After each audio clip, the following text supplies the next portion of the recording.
Maar goed, we hebben er geen nog altijd staan. Iedereen weet de omstandigheden. Maar die lampjes zijn aangegangen worden. En onze DJ Luc zegt, nou, ik heb geen speciaal voor Nancy. Luc. Speciaal.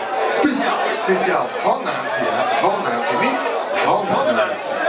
Voor Nancy. Van Nancy. Van Nancy, voor Nancy. Dames en heren, jongens en meisjes, dus enige echte lampjes kunnen. Hola jongens! Nancy. Veronica, hij is zo lang!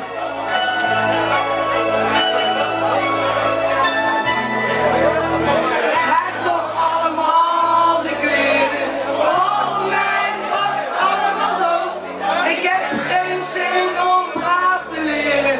Het eindigt toch wel in de goot. Kinderen willen niet meer bespreken. En jongens, ja, wij zijn benauwd. De enige die me wat kan schelen, die is er nooit, dat is mijn pa. Mijn moeder kon me niet verdragen, nooit doe ik iets voor goed.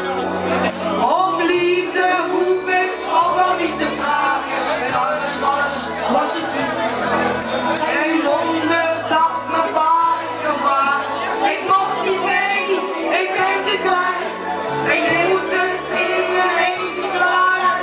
Dan komen we jongens, hoe zijn die uitjes? Hoe is mijn moeder? Hard ik maar, die hoeft nog van te houden. Twee zachte armen om me heen. Die mij altijd beschermen samen. Ik voel me stoffen alleen.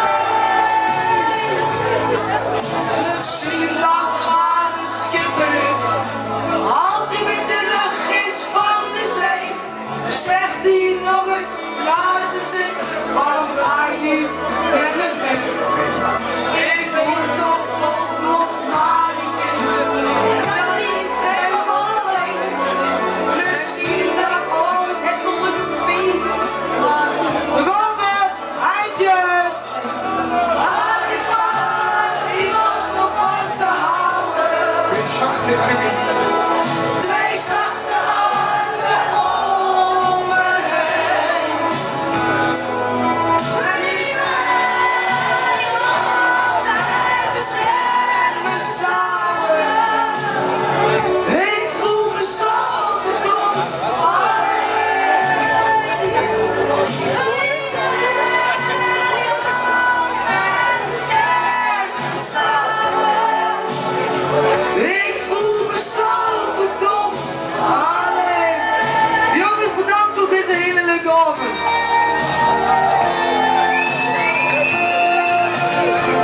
Bedankt het hier het Rijkscomité en iedereen die heeft gesponsord.